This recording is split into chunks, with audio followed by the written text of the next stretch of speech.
দিল্লি না, মুম্বাই না, ভারতের প্রথম মেট্রো কেন কলকাতায়? ৭০-এর দশকে কলকাতা ডুবে যাচ্ছিল ভয়াবহ ট্রাফিক আর জনসংখ্যার চাপে। মানুষ ঘন্টার পর ঘন্টা দাঁড়িয়ে থাকত, যাতায়াত ছিল এক দুঃস্বপ্ন। তখন কিছু ইঞ্জিনিয়ার আর পরিকল্পনাবিদ ভাবলেন, সমাধান একটাই, ভূগর্ভস্থ রেল। কিন্তু অর্থ, অনুমোদন, রাজনৈতিক লড়াই শুরু হয়ে গেল। তখন আধুনিক মেশিন ছিল না, হাতে খুঁড়ে তৈরি হচ্ছিল ভারতের প্রথম মেট্রো টানেল।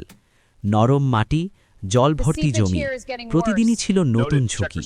কিন্তু থামেনি কাজ, স্বপ্নবা ধীরে ধীরে বাস্তব হচ্ছিল। অবশেষে ১৯৮৪ সালে চালু হলো ভারতের প্রথম মেট্রো। মানুষ প্রথমবার ভূগর্ভস্থ ট্রেনে উঠল, এক নতুন যুগের সূচনা।